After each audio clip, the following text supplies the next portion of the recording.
Life Audio.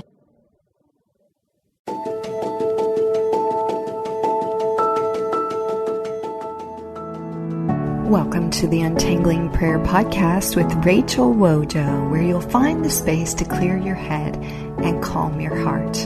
I'm so glad you're here. Make yourself at home.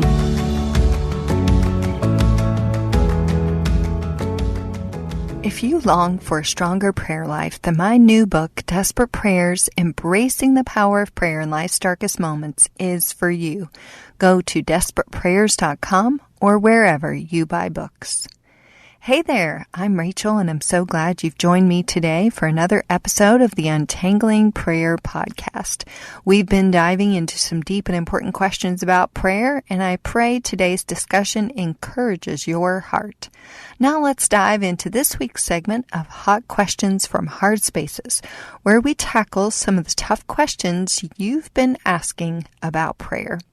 Today's hot question is, how do I keep praying when it feels like nothing is changing? This is such a powerful question because many of us have been in situations where our prayers seem to hit a wall or feel like they're hitting the ceiling. Whether it's for healing, restoration, or breakthrough, unanswered prayers can make us feel like, giving up.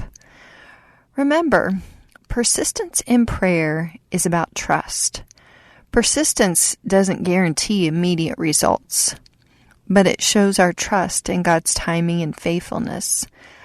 God is working behind the scenes even when we don't see the immediate results. God is often working in ways we can't perceive.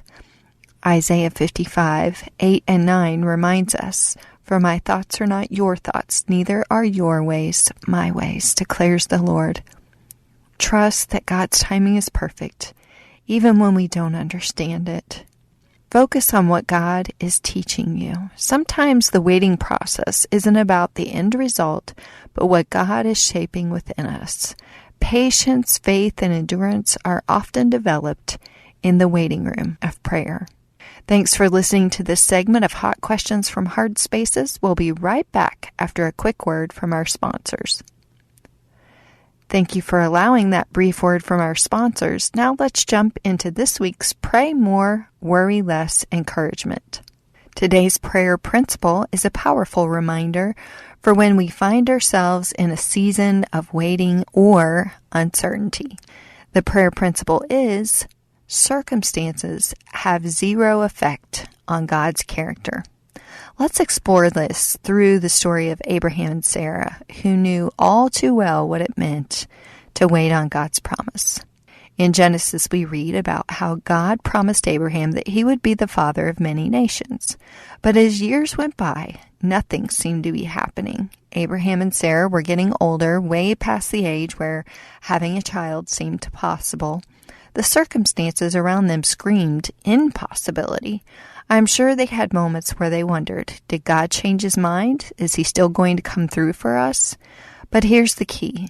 Even though the circumstances looked bleak, God had not changed.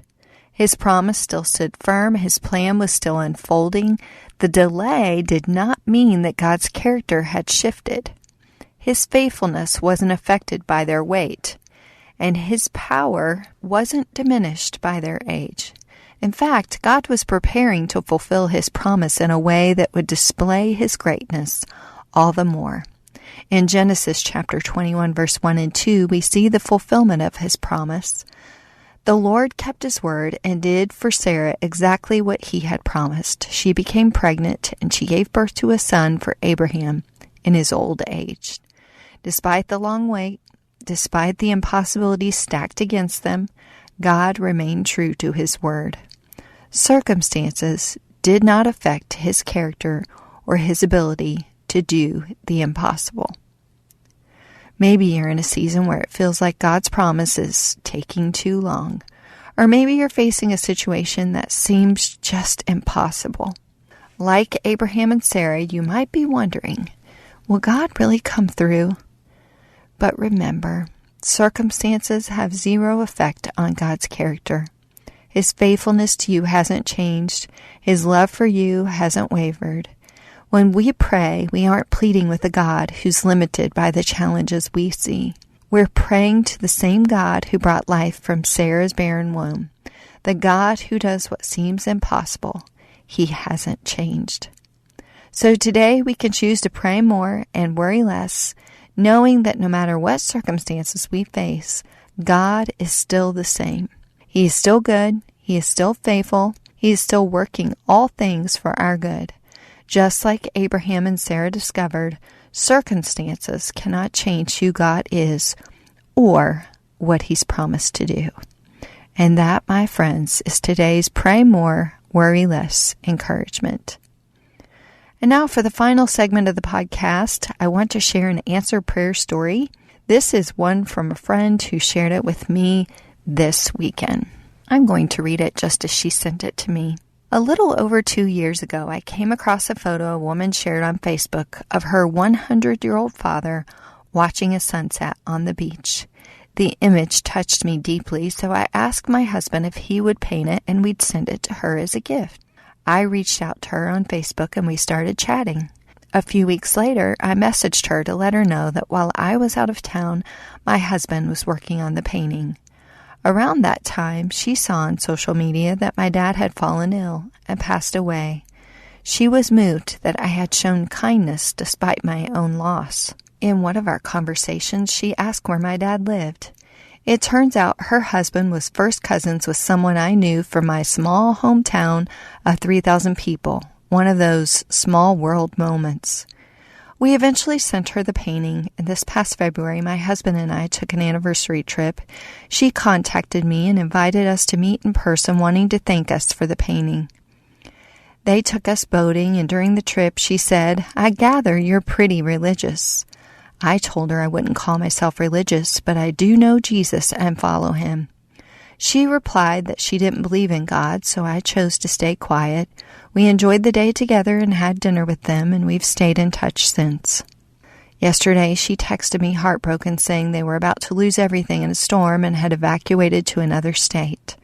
I told her I was praying for them and that they were welcome to stay with us if needed. Then today, she messaged me saying they had lost everything. I repeated that I was praying for them, and 45 minutes later, she asked if she could call. When she did, she was sobbing. She told me that even though she didn't believe in God, she prayed yesterday, asking Him to spare their mobile home if He was real. After a neighbor told her that the entire mobile home park was gone, another neighbor called and told her that their home was the only one left standing. She was overwhelmed with emotion, and I reminded her that God is real and that He promises, "If you seek me, you will find me." Please pray that both she and her husband come to know Christ. God truly works every situation, good or bad, to draw people to Himself. This story is similar to many testimonies I've shared in my new book, Desperate Prayers, Embracing the Power of Prayer in Life's Darkest Moments. This book dives into the tough seasons where prayers seem unanswered, and it reminds you of God's presence even in the dark times. Desperate Prayers is available now, and you can order your copy at desperateprayers.com or wherever you buy books. Thank you for joining me on the Untangling Prayer podcast. This is Rachel Wojo. I hope today's episode has encouraged you in your prayer life. Until next time, remember, God sees you and knows your needs. Thank you for listening to the Untangling Prayer podcast with Rachel Wojo. For show notes and resources, please visit rachelwojo.com. See you again soon. Has fear stolen your peace? I'm Jennifer Slattery, lead host of the Faith Over Fear podcast, helping you fight your fears and grow your faith. Subscribe at lifeaudio.com.